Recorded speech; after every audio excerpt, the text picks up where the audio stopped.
All right, we are going to go ahead and get started. So thank you guys for joining us today for our budgeting and accounts webinar. My name is Elizabeth Fries, and I'm an outreach coordinator at the Human Services Center. And today we are partnering with Dollar Bank to present you with some information about budgeting and accounts.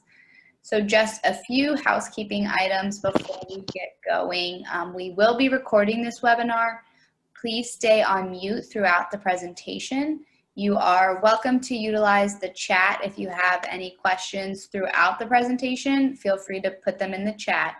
And then we will have time for question and answer at the end where you're welcome to unmute yourself and ask your question. But throughout the presentation, just please stay on mute and use the chat, and we'll be sure to get to those questions as we go. So with that, I would like to introduce you to Ray and Kathy with Dollar Bank, and you guys can take it away. Thank you, Elizabeth. My name is Kathy, and I work in the group banking division, and I want to welcome everyone. And what we do in my area is we go out into the community and we present on financial wellness. We speak with businesses, both large and small. We speak with colleges, universities in the area, grade schools, just talking about financial literacy and talking about banking in general. Ray, who is with me today, works in our community development area, and he also works with our home ownership area. And I will let Ray speak on that a little bit and introduce himself, but we're very happy to be here today, and hopefully I can give you some good tips and tools on banking relationships, and Ray will be talking about budgeting. Ray? All right, thanks, Kathy. Again, my name's Ray Garofalo. I'm Vice President with Dollar Bank's Community Development Department. And as Kathy had mentioned, we're out in the field quite a bit with nonprofits, church groups, employee lunch and learns, et cetera, because this is information that's really good for people to have. But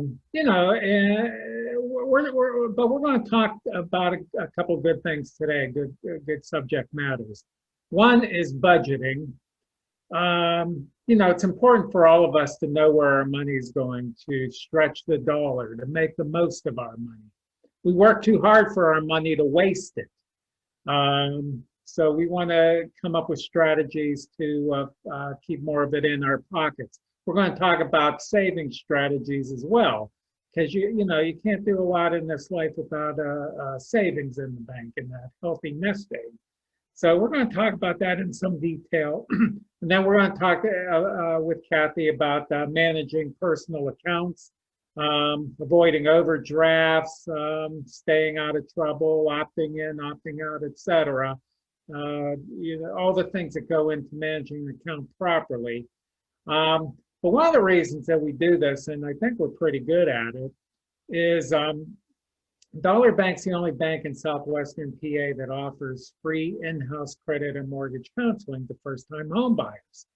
So we help people who come into us have that dream, want to buy a home, but typically have no savings in the bank, don't manage their money properly. Their credit's really bad. They got some issues, don't know what to do about it.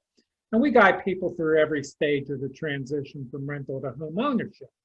And one of the first things that we do is we have people develop and maintain a written budget from day one. We have them follow that budget. We have them monitor their spending. We want them to know where their money's going, where they're wasting money. Focus on the needs, not the wants. Understand long-term consequences of spending patterns. So we help people with that part of it. We also check people's credit, see what kind of bumps and bruises are on there. We develop an action plan, help them implement that action plan for credit restoration. It's about building a strong financial management foundation. Beyond that, we guide them through we provide the homeownership training certificate, takes the fear out of the process, makes people smart, savvy buyers. We see what they may qualify for as far as down payment and closing cost assistance. There's products out there, and we'll piece that together. Beyond that, we guide people through the home buying process, through the mortgage application process, through the closing itself. So we're there each step of the way. And why I'm talking about that now is just to illustrate that we live, eat, and breathe budgeting and savings at Dollar Bank. And we live, eat, and breathe credit restoration. So we're going to talk about budgeting today. Like I said, when people come in to see us, because we've been doing the homeownership program for over 20 years now, and we've helped thousands of people get their homes. But I tell you, when people come in to see us, it's very typical. They have no money in the bank, no savings. They don't know where their money's going, yet they have that dream of home ownership. So when people come to see us, we take a look at their budget right away. And it's always the same thing. Not always, but most of the time. The number one way people waste money, number one way, I guess you have it in your head already, eating out. This is the number one way people waste a lot of money. We all do it. I'm guilty of it. I eat out too much. I'm a single person. Sometimes I work those 12-hour days, and I don't want to come home and cook after a hard, grueling day. So I'll go out and get something to eat. But some people overdo it. We had one woman in our program, as an example. She came to us and says, "Hey, I want to buy a house." She was in her mid-40s, so she had had a number of years developing her personal habits. Her budget was really bad. I mean, she ran a deficit each month. Now, we went over her budget, and the big part of her income went towards eating out. She ate out breakfast, lunch, and dinner 7 days a week. 7 days a week. She admitted to us she never cooked a day in her life. She never had any food in her refrigerator. Whatever she wanted, she just got up, went out and got it. Now, needless to say, she had nothing saved up. There was no possibility of saving money unless she changed that up. She wasn't willing to change, so we weren't able to help her. But that's an extreme example. Nothing wrong with eating out from time to time, but it's just moderation, not every day, right? Now, we did a little experiment, and we said 35 bucks, just a threshold amount, maybe to eat out 3 meals a day, okay? Because we work downtown, and 10 bucks is, if you're eating out downtown, that's easily $10. But we did 35 bucks, right? 3 meals to eat for 1 day. We took that same 35 bucks. We sent somebody out. I don't know who did this. Went out and went shopping, grocery shopping. Now this looks like a receipt from Aldi's, and it's a good thing to go to Aldi's because you can get the same stuff for half the price of the Giant Eagle. But the idea behind this is this. When you go out and you shop, you buy ingredients, you buy the supplies and materials that you can go home and cook. You go home and cook. Now, maybe you make a pot of soup. You put it into containers, put it into the freezer. You go and you buy some boneless chicken breasts, season them, put them in foil, put them in the freezer. Come home after a long day's work, pop them in the oven, and an hour later you got a hot home cooked meal, right? Go and buy some lunch meat, some bread. Brown bag your lunch for a couple of days, the next couple of days. The idea is, again, to take that same money, instead of eating for 1 day, you eat for 3 days, okay? So that's the whole concept, and this is one of the things we try to get people to change their habits when they're looking to buy a home. We also get people to start thinking 12 months. 12-month spending patterns. Here's a couple of examples here, cable, cell phones, etc. Not just what you're spending today, but what you're spending over the course of a year, or what you can save over the course of a year. Now, people don't know where their money goes, for the most part. They don't know what they spend their money on. They tell themselves, I got nothing to show for it. That's typical. Everybody lives for today. Yesterday's gone. Tomorrow isn't here yet, doesn't exist yet. So it's just today. What am I spending today? Now, to illustrate, we had a couple come into our program, our home ownership program, and they both smoked a pack of cigarettes a day. And to them, it was just $8. It wasn't even $16 between the two of them. That's not how they were thinking. It was just $8. And $8 isn't going to make anybody any richer or poorer. But they wanted that house. They had zero saved. Their budget was bad. They had to work at it. What are you going to do here? You know. So we did a little calculation. We said between the two of you, you're spending about $6,000 a year just on cigarettes. And they were shocked. They were stunned. They had no idea. To them, again, it was just $8. And that doesn't hurt anybody. So they really wanted that house, and they knew they needed to make some changes. So, you know, the next time they came in to see us, they both have patches on their arms, and they both quit. And you know, they got their house. They got their house. And that $6,000 is now found money. Found money. See, that's the beauty of budgeting. You find money and you pull it out of thin air and you put it in your pocket. You earn money without working for it. Budgeting is a beautiful thing, I'm telling you. It works. It's a beautiful thing. Now that $6,000 that they were using to buy cigarettes, now they can use that money maybe to apply to their mortgage payment, their monthly mortgage payment. So 8 or 9 months of the year, maybe that $6,000 covers their mortgage payment. 2/3, 3/4 of that house is for free. You can view it that way. It's for free. Okay, that's the great thing about budgeting.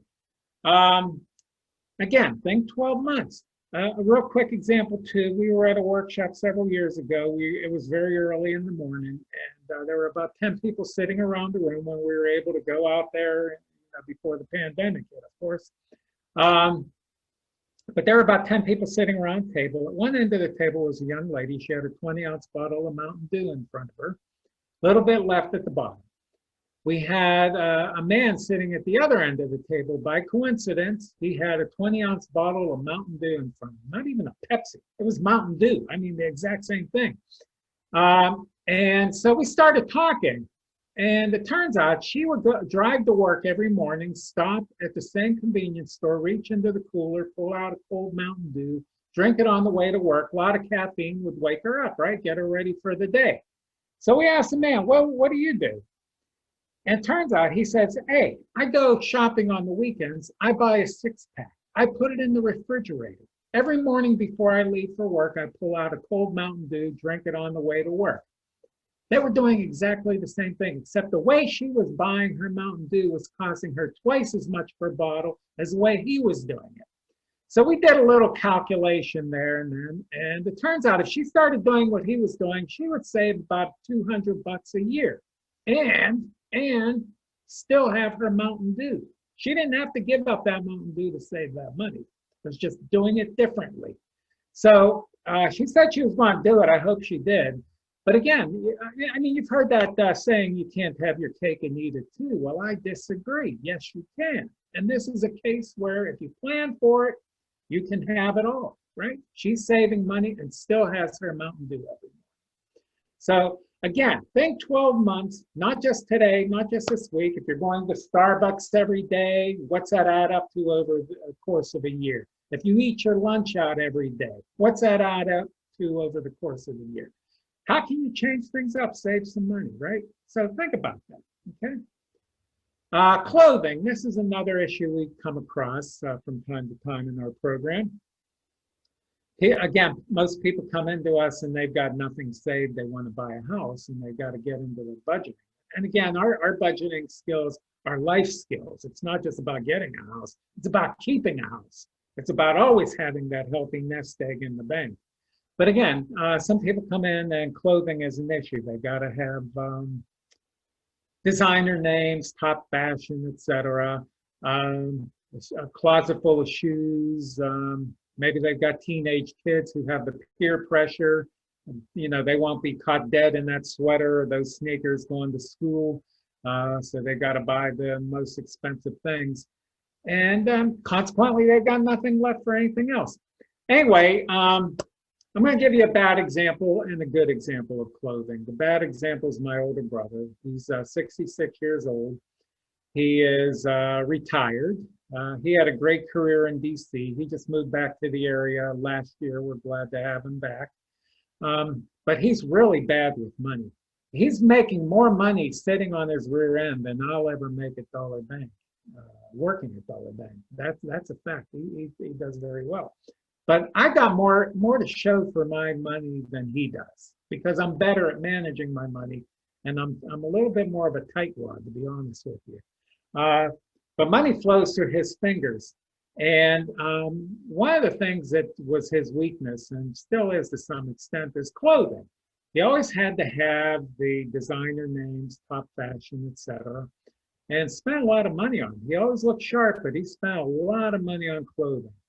In fact, I was with him one time, this is about 30 years ago, right before Christmas. We were out buying some last minute gifts, or supposed to anyway. I know I did. I don't think he did. But anyway, we were walking down this hallway, and he sees this store, and it was all designer names, top fashions, signs all over the place, pre-Christmas sale, half off, etc. He was in there like a shot. I didn't even see him go in there, but I'm not into that. So I went, did my own thing. About an hour later, I came, found him, and met up with him. He had a bag under his arm. And I said, "What'd you buy?" So he pulls out this beautiful suede jacket. Now, he did not need a new coat. This is winter time. People need warm clothes, but he did not need a new winter coat. This was totally a whim, an impulse buy. And I says, "All right, well, what'd you pay for that thing? It's very nice. What'd you pay for that thing?" He says, "This is a great store. It was the best store. It had the nicest clothes, great sale, etc." I said, "Well, what'd you pay for that thing?" He says, "This was a bargain. It was half off. It was only $750. I almost fell over. Now, mind you, that was 30 years ago. And you can imagine what that would cost today. Yeah, doesn't matter to him, still flows through his fingers. Now, the good example, the men at Dollar Bank, when we're in the bank, we have to wear suits and ties. That's the dress code. Now, it's a real drag because I don't like suits. They're uncomfortable. Wearing a tie every day chokes you. You got to pay for dry cleaning, etc. It's expensive, right? One suit wears out, you got to buy a new one. Runs into money. To go to work, you kidding? If I'm going to spend money, I want to have some fun with it, right? Well, anyway, so we got to do it. So we have a branch manager named Jeff, and a few years ago, I see him somewhere, and he's standing in front of me. He holds his arms out. He says, "Hey, Ray, I bought a new suit. What do you think?" And did I have the heart to tell him, "Hey, Jeff, I couldn't care less. They all look the same to me. I see suits every day. Big deal." But I said, "All right." I said, "Jeff, that's a nice suit. Fits you good." He says, "Yeah." He says, "I'm telling you this because you won't believe what I paid for this suit." I said, "All right, what'd you pay for that suit?" He says, 99 cents. I said, "What? Where'd you get a suit for 99 cents? It turns out he and his wife were out on a Sunday afternoon. They were going to antique stores or thrift stores, just killing an afternoon, looking at junk. And he came across this suit. It had tags on it. It was a new suit. He bought it. He had to pay to have it altered. But he was bragging to me. He wasn't embarrassed that he got it at a thrift store. He was bragging to me. And in fact, he was rubbing my nose in it. And what he was telling me was this: "Hey, Ray, whatever you paid for that suit you're wearing, I've got that money in my pocket, and you don't." So he was telling me that. Now, he's since said he's purchased another 99-cent suit. He found one. I saw him about 6 months ago, and I said, "Hey, Jeff, is that one of your 99-cent suits?" He says, "Oh, no. This one, my more expensive ones. This one cost me $12. See? He's saving tons of money, and he's still meeting the obligation he has to his employer. So that's the good example. Needs versus wants. We have people focus on needs, let the wants go. Okay, need obviously is something you have to have. You have to have the roof over your head. You have to have, utilities in the house. You have to have medicine for the kids, pay for the kids' education, etc. Those are needs. Now, one takes a need and just brings it to the next level. So, for example, you may need a new winter coat for one of your kids. It's growing, getting taller, whatever. When you never need a $750 suede jacket. That's a want. See, there's a big difference. So if you focus on the needs and let the wants go, you're going to be able to save money. That's better for your budget, right? So we help people start getting into that mindset when they're looking to buy a home. So needs versus wants, and we're going to come back to that. Savings, okay? One of the things, as I mentioned in our home ownership program, we have people from day one, we have them develop and maintain a written budget. Now, a written budget is basically a plan. It's a plan into the future. And guess whose plan it is? It's your plan. It's nobody else's plan. You're doing it for your benefit. You're following that budget for your own good, your benefit, and for your own pleasure. Think about that, your own pleasure. It's nobody's business how you spend your money, okay? Keep that in mind, it's nobody's business. But some people, when they set those goals, they have goals in life. They have ambitions. They want to buy a house. They want to, do whatever. They need to save up for a car. But anyway, a written budget is a plan into the future. What you do basically is you select a period of time. And we always do month by month, period. So, the month of October, the month of November, the month of December, etc. So if we were planning a budget for you today, we might start with November 1st, since we're already halfway through October. So where you're starting November 1st, cash-wise, where you want to be at the end of November, or maybe where you want to be at the end of the year, or January 31st. You pick the period of time to budget for. So the idea is each month you lay out what your projected income is going to be from whatever sources you have available to you, what's coming in, what you project.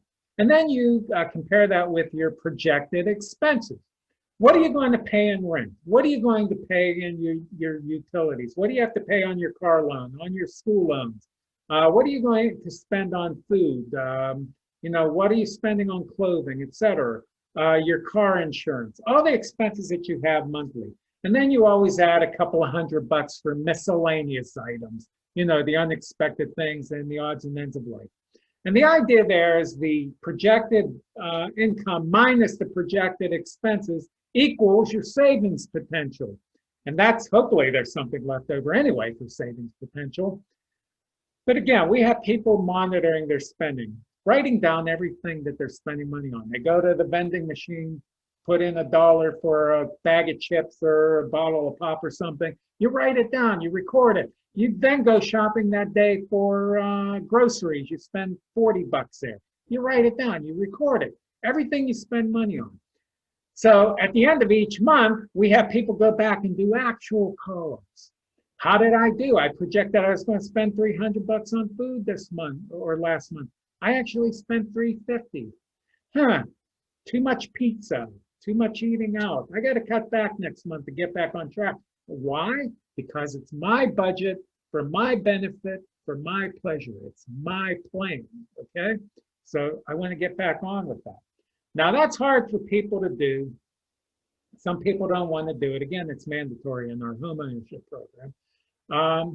But I don't got enough time. I'm too busy with the kids, blah, blah, blah. A lot of excuses. So people don't do it. Now there is a shortcut to saving money. There is a shortcut. That's the good news. It's called pay yourself first. Pay yourself first. The idea there is you set aside in your mind a certain amount that you want to set aside for savings each month. A lot of people use 10% of their direct deposit. You might say 5% or $100 a month or $50 a month, whatever your goal is for savings. And then what you do is you have a bank account. You go and talk to your bank branch and you tell them, and what you want to have too is a linked checking and savings account. Because that way you can tell them, hey, take 10% of my direct deposit, put it into savings, take that 90%, put it into checking. The 90% is what I'm going to live on. That's what I'm going to budget myself for. The 10%, I'm treating that like a monthly bill. It's like I just paid my rent. It's just like I paid my car loan or what my utility bills. Whatever I'm paying a month on those bills is money that's gone. I'll never see that money again. I'm treating my savings the same way. I just build myself. I put that money in there. That money's gone. Forget about it. I paid a bill. All right. Now, of course, it's there when you need it. It's there, it's building up, it's building interest. So if you have an emergency, that money can see you through that. You don't have to get a payday loan. You're saving up for a down payment on a car, educational expenses for you or your kids. Buy a house at some point. You're saving up money. It does work. It works, okay? Now, the other thing I wanted to mention just real quickly is retirement savings, as far as savings goes. Now, you've heard a lot of employers offer retirement savings. You've heard 401k, that sort of thing. So an employer may come to you, or maybe they have already, and say, hey, do you want to take a portion of your pre-tax income and invest it in the 401k, which is then invested in stocks and bonds, et cetera. And so the idea is that over time, you're putting money in, it's building interest. The interest that grows in that earns its own interest. Snowball gets bigger and bigger and bigger. And a lot of employers match that money too with free money. So you want to take advantage of that. So I bring this up to say, when you're old and gray like I am, if you do this, you'll have a good nest egg, and it's a great way to build personal wealth. Let's say that word again, wealth. All right, that's a pretty word, isn't it? Wealth. Keep that in mind. But anyway, the idea here is that if that opportunity comes to you, the answer is always what? Always yes. Always yes. Never no, okay? Because it's a great wealth builder and you want to put that money away for your future. That's all I want to say about that. We have budgeting tips here. We're not going to spend really any time on this, just common sense things. Use coupons, don't go shopping for the fun of it. Bring a shopping list with you, so that helps you prevent you from impulse buys, that sort of thing. So pay your bills on time, because you don't want to pay late fees, etc. It's just wasting money, okay? So it's just very common sense things there. So we're going to move through this. Here's an example of a daily budget tracker. As I mentioned, we have people in our program who are required to record everything that they're spending money on. So again, no matter how small or how large, you list what you spend money on. And you see patterns emerge over time. If you do this over a couple of weeks, the couple, for example, who both smoked a pack of cigarettes a day, they would say, holy cow, we're spending tons of money. I didn't realize. I thought it was just $8. If I'm eating lunch out every day, you see what that is over the course of a week, over the course of a couple of weeks. To extrapolate that out over a year, you go, oh my God, I got to start brown bagging a little bit here, right? People, again, for the most part, don't know where their money's going. This really uncovers it and shows you exactly where your money's going and those patterns. So you give this a try. Try it for a week or two. Just see what you think about it. Just track your spending, what you spent your money on and how much you spent. Again, we use this in our homeownership program, and people do it more than 2 weeks. We have them doing it for several months at a time. But it does work. It really helps people get a grip on what they're spending, the spending patterns. We have some other examples here of the money adding up. Again, this is over the course of a 12-month period. Okay. Just whatever you're doing. Think about what you're doing every day. And again, nothing wrong with treating yourself from time to time. It's just moderation. That's all it is. Not every day. Every once in a while. Treat yourself. Okay. Here we have an example of a planning worksheet, a budget planning worksheet. There's a million examples of these online, so you can check one out. Again, the idea here is that you're projecting into the future. That's what the budget is. It's a plan. What your income's going to be for a particular period of time, a month at a time, really. Then what your expenses are going to be, you list those, okay? What you're saving up for. So your expenses, always a miscellaneous line item. Give yourself a couple of $100 a month for the unexpected things. Again, the idea here is your projected income minus your expenses equals your savings potential, okay? And then again, at the end of each month, we have our people doing an actual column so that you can compare. How did you do? Were your projections way off? Were they dead on? How did you do? Did you spend too much, or are you staying within your budget? This does work if you have a written budget, because you can see it in front of you And it gives you that discipline that you need. I've been budgeting for over 30 years now, and it helps keep me under control. And I save money that I never thought I could save for my goals, whatever those may be. And I can tell you this, the longer you budget, the easier it becomes, and frankly, the cheaper you become. You begin to question everything you're spending money on because you want to see that money growing. It feels good. Some days I feel like Scrooge with the gold coins going through his fingers while I'm giggling. It feels that good, okay? So you might want to give that a try too. But again, there's a lot of examples online about budget, okay? Here's a final thing we want to go over, just to reinforce needs versus wants on the budgeting issues. So it's always fun to be in front of a group of people because I always have people shout out the answer. Is this a need or a want? So I don't know if you guys want to do that. You'd all have to unmute. But see, people disagree on what a need or a want is. Somebody's need is somebody else's want, vice versa. Sometimes there's a gray area. It's not quite clear. Sometimes it's crystal clear. There is no issue. There is no argument. So I hear a few people wanting to come on here. So if you are unmuted, you can always shout out the answer. Is this a need or a want? Okay. Designer clothes, need or a want? Want. A want. That's a want. See, when you say clothing, that's a need. But when you put designer in front of it, it becomes a want right away. Yeah? How about the rent? Need or a want? Need. Need, absolutely. Got to have a roof over your head. Utilities, need or a want? Need. Absolutely. Got to have them.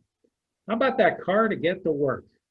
Need. Or a Well, I want. It always could be hear either different a want. answers. I always hear different answers on this one because it really depends on where you live and where you work. So say you live in the east end of the city of Pittsburgh and you work downtown. Well, you can have public transit back and forth real easily.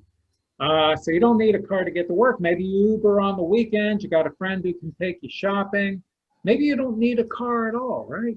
But if you live in the East End and you work in Westmoreland County, yeah, you may need a car to get to work. You probably do. But I always say a car is point A to point B. If it's got some dings in it like my car does, which I don't care, it gets me there. You don't need that souped up Mustang with the humongous engine that costs you $50,000 just to get to work, right? Point A to point B.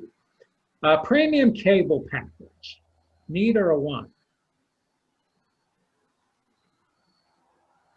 I didn't hear anybody, but I view that normally as a want. People have those sports packages, et cetera. But a lot of people have cut the cord already and they're saving a lot of money. The Caribbean cruise. This one, yeah, this one's always fun to ask in January. Yes, it is a want. It's always a want, regardless if it's 3 degrees outside or not and snowing. That's when you hear a lot of, I need it. But it's always a want. But again, if you're saving up over a couple years for the special trip, you know, trip of a lifetime kind of thing, nothing wrong with treating yourself. Just got to plan for it and moderate spending. That's all, moderate your spending. Cigarettes, this one's always, it depends on if you're a smoker or not. People who smoke and they're addicted, they say it's a need. People who don't smoke say it's a want. So see what I'm saying? People, somebody's need, somebody else's want. Childcare, need or a want? Need. Absolutely. You got to have the kids taken care of while you get to work. How about eating out? A want. Always a want. But again, nothing wrong with treating yourself from time to time.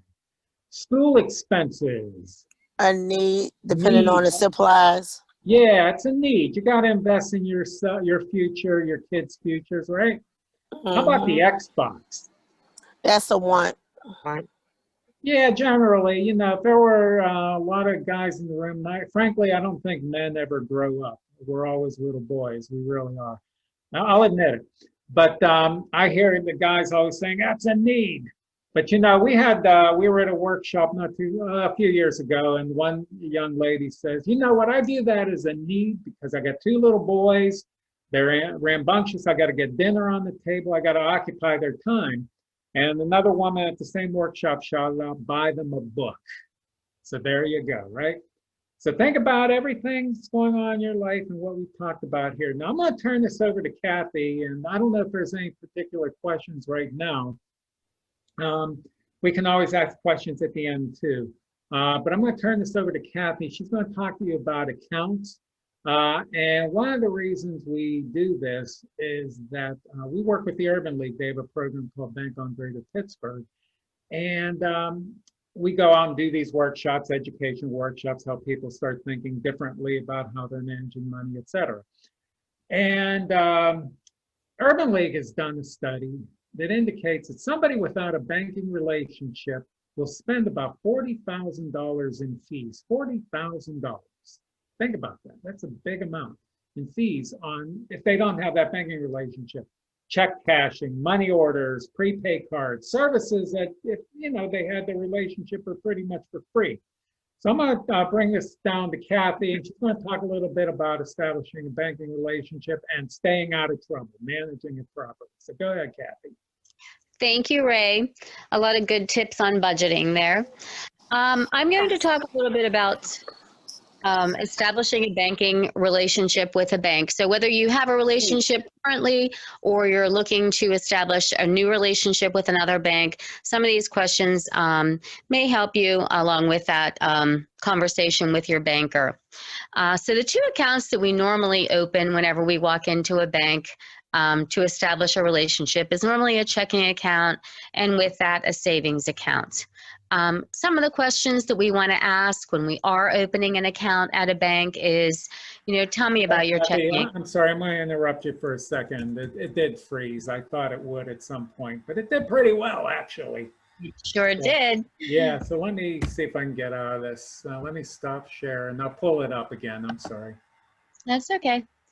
Let me pull it up. I can talk while you're trying to pull it up as well, Ray. This should be it. Can you see that? I can. All right, go. Doggone this thing. Hang on. I'm going to put it on the see if I can pull it up and put it on the just this screen here. Okay, you can see that, right? Yes. Okay, I'm just going to keep it this screen here and just bring it down. Sorry about that. Go ahead. So while you get to my screen, I'm just going to talk a little bit about a checking and a savings account.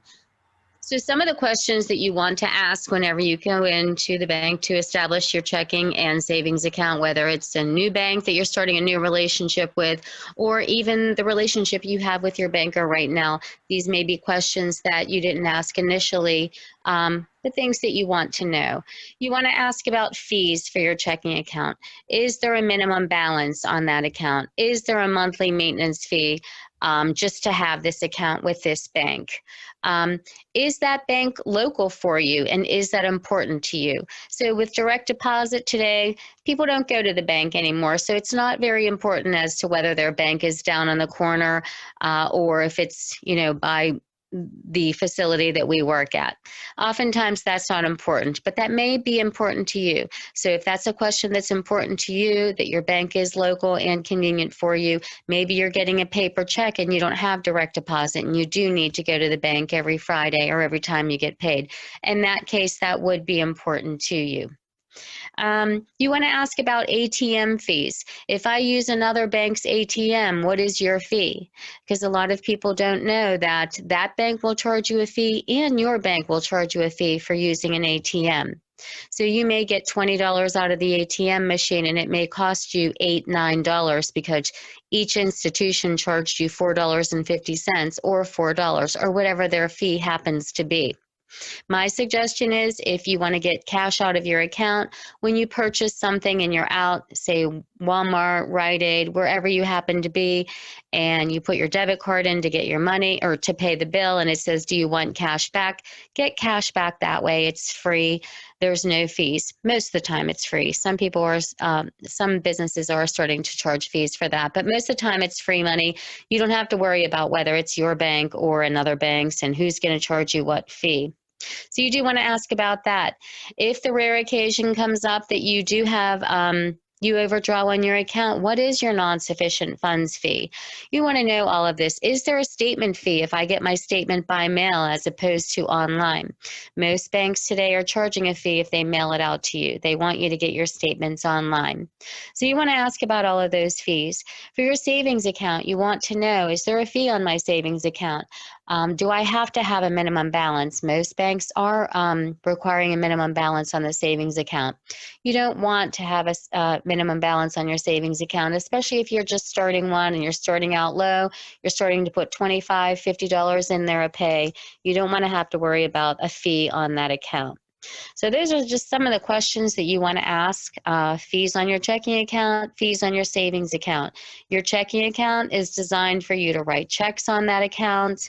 That's the account that you're going to use your debit card.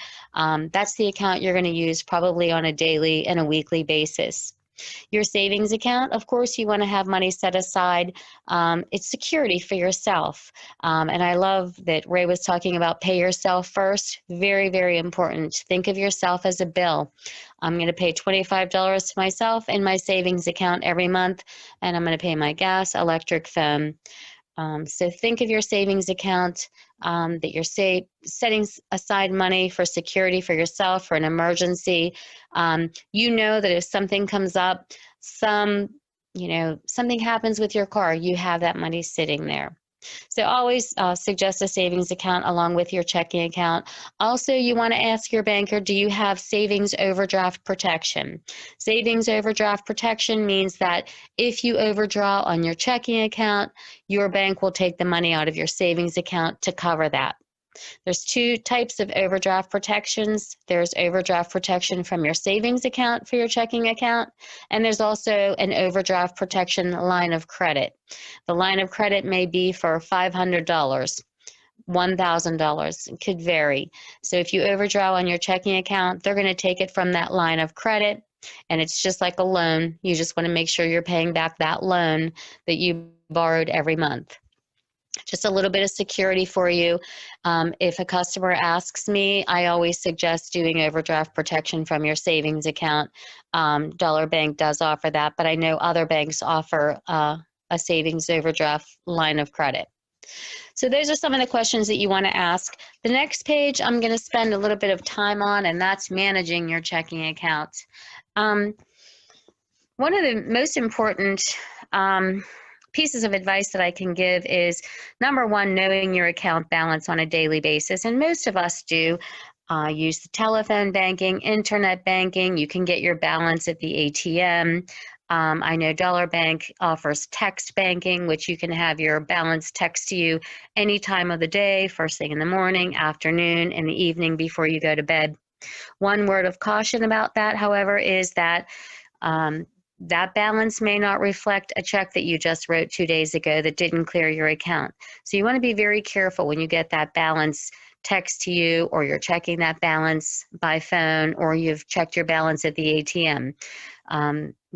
They don't know that you just wrote a check.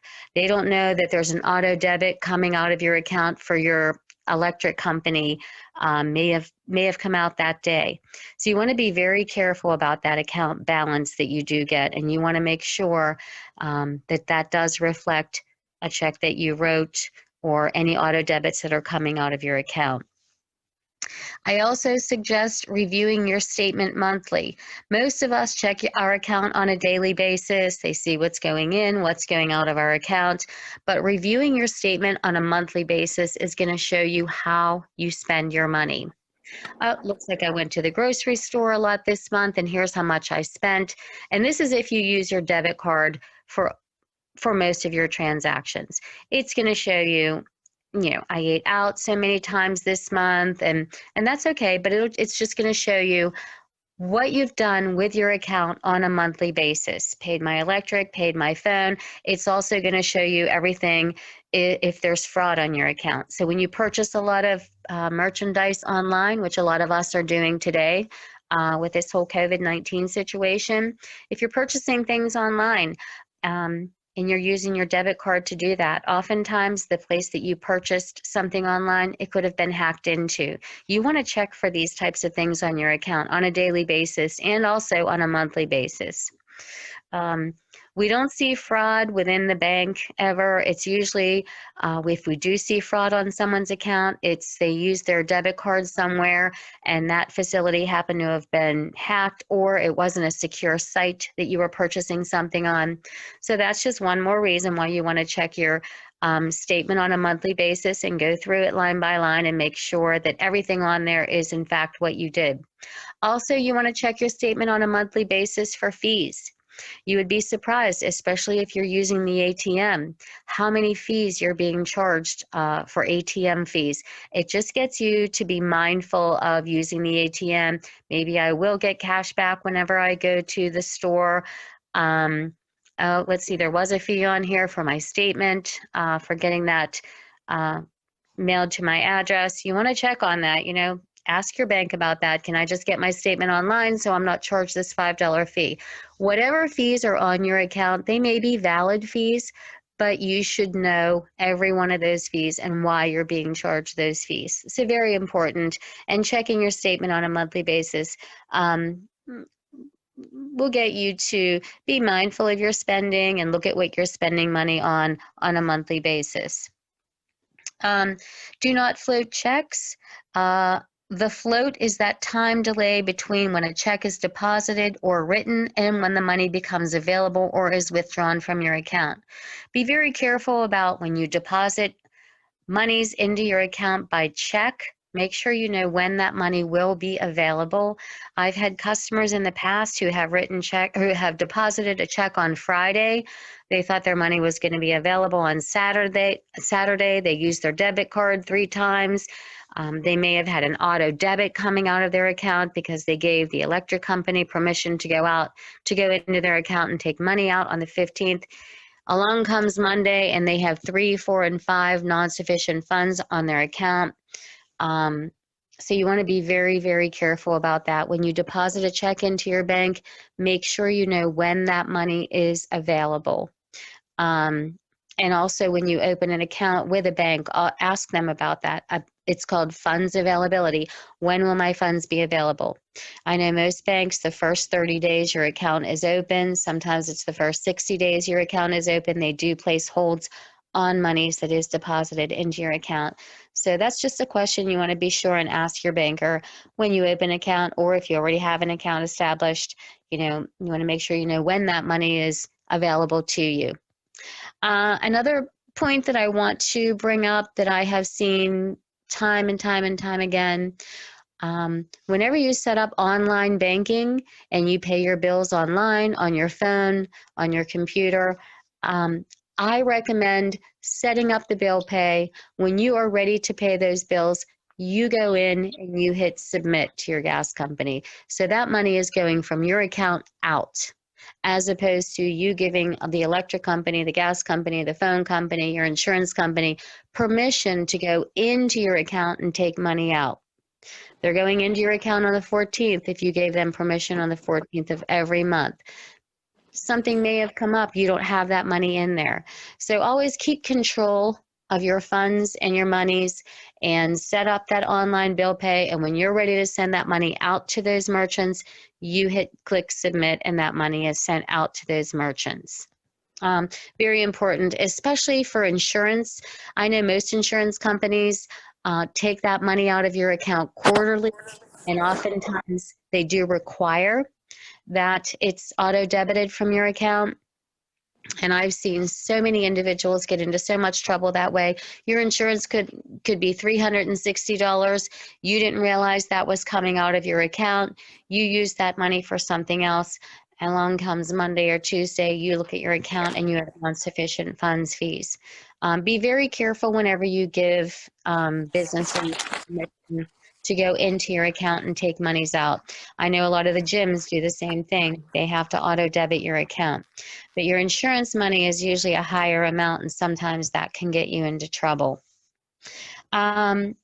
And also by checking your balance or by checking your account on a monthly basis, you are looking for fraud as well. And if there is fraud, you want to immediately contact your bank and let them know something on your account doesn't look right, and they can do the research for you. The next screen is tracking your account balance on paper. Very, very important. We suggest using a register. I know most people don't use a register anymore. They just check their balance on their phone or on their computer on a daily basis or a weekly basis. But we do recommend using a register, especially if you are writing checks, especially if you are having companies come into your account and auto debit on specific dates. It helps you to know when you're getting paid, when that auto debit is coming out. You can check to see if that check cleared. Also, I want to recommend if you are dealing with several banks, you want to know how that bank works as far as when you look at your account and it says there's monies on hold. What does that mean for that bank? Because some banks are a little different as far as money's on hold. Sometimes if you go to the ATM and you take $20 out, you immediately see that taken out of your account if you checked your account 5 minutes after you took that out. Other banks, you may just see that as a hold and it hasn't been taken out of your account. So know how your bank operates and what you're looking at when you are looking at your online banking on your phone or on your computer.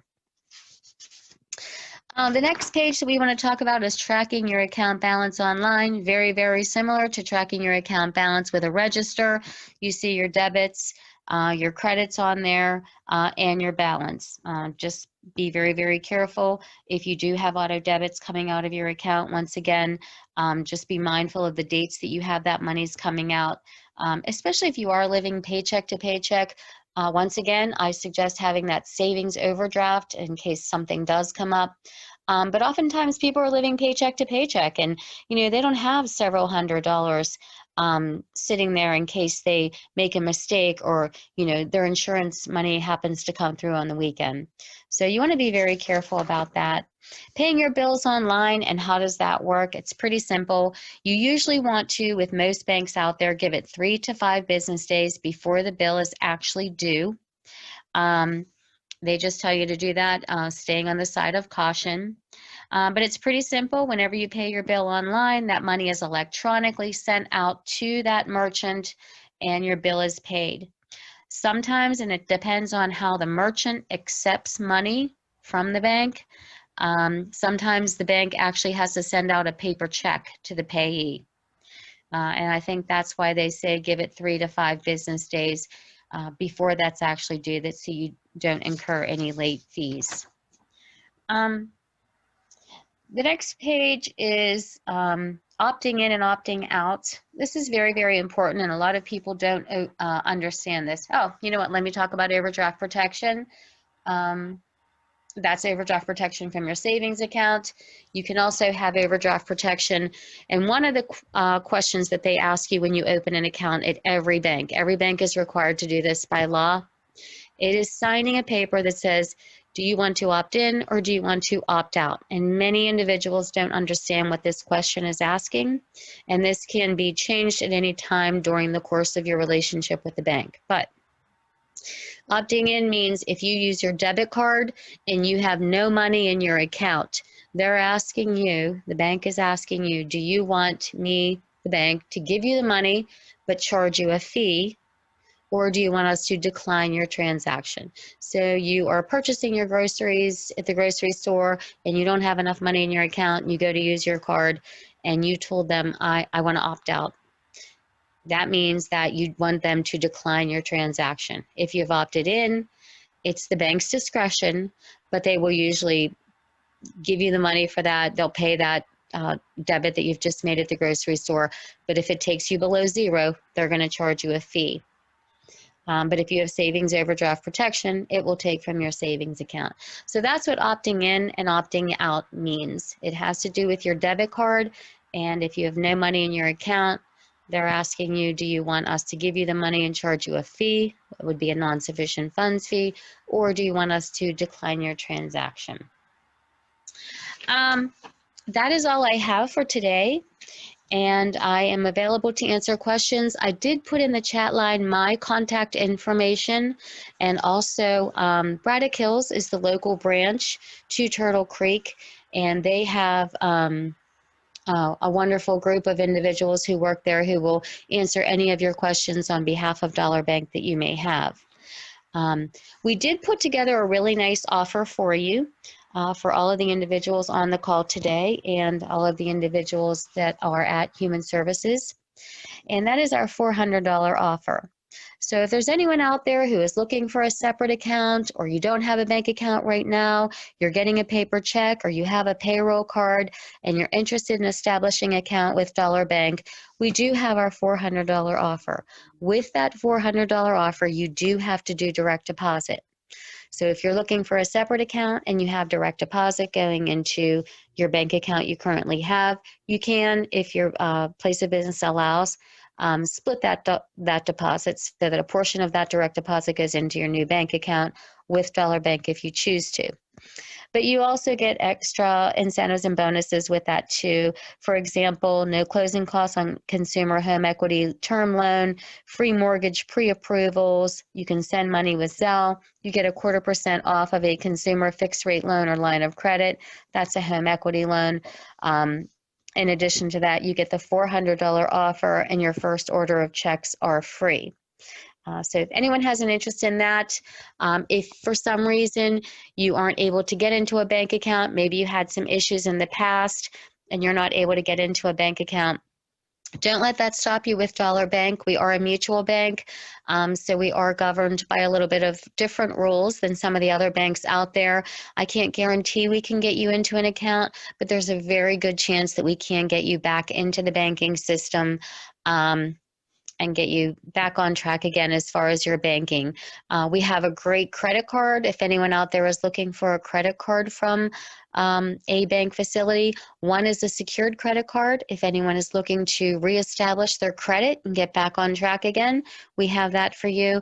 But we also have a credit card that you earn rewards if you use that credit card on a monthly basis. So if there's anything I have talked to you about today and you have questions, you can contact me personally, and my contact information is below, or you can go into any of our Dollar Bank locations. Just let them know you spoke with Kathy and you have a few questions.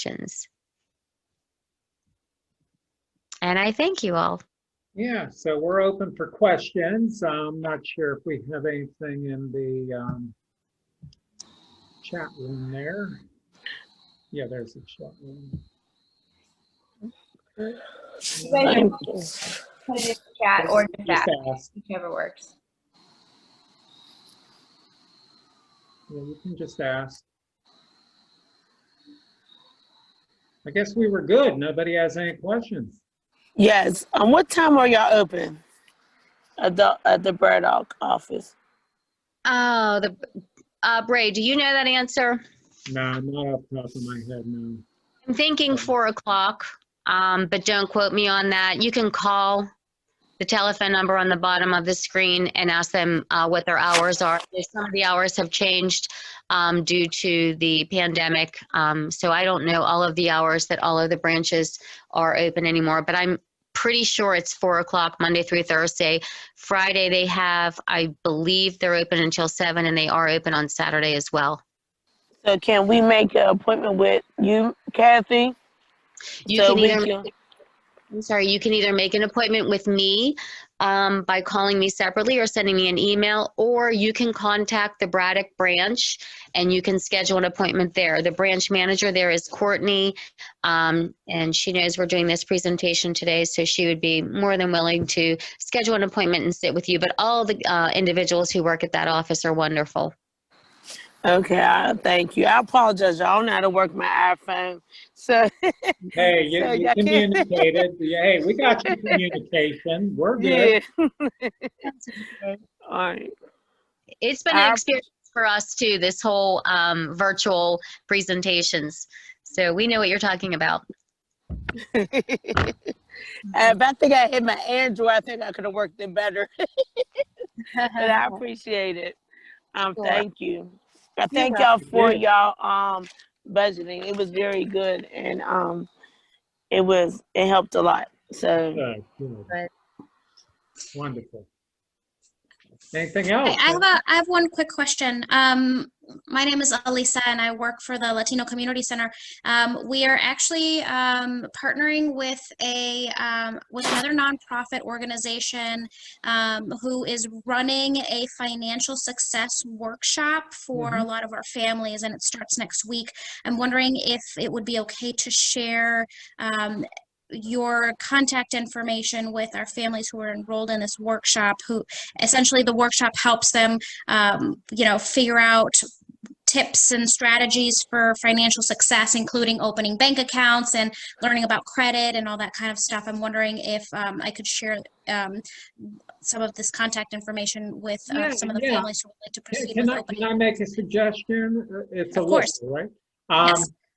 If you would like, we could even set something up with them, with the group, if you like, similar to what we're doing today. Because we can do budgeting and savings and managing accounts. We can do a credit workshop as well, maintaining good credit, what goes into your score, how to keep your scores high, etc. But if you'd like to go into some detail and maybe plan something, would you be interested in contacting me directly? Because I could get that set up with you. Yeah, I'd be happy to. I can let me share my email address. Well, yeah, no, I can write that down. Well, let me find a pen here. I don't know if I have one in this room. I can give you my phone number too. Sure. Yeah. Sounds good. Yeah, 412 Uh-huh. 261 4940. 4940. Got Yeah, it. and if I'm not there, just leave a message because we're on that COVID schedule. We're in one day, not the next, and Of But course, I'll yeah. get back to you. Yeah. So Perfect. you can get in touch and just leave me your phone number or your email, and I'll get in touch with you. And we'll get it set up. Will do. Thank you. Thank you. Thank you, Lisa. And thanks for all the information. Super helpful. Oh, great. Thank you. Great, thank you. Are there any other questions?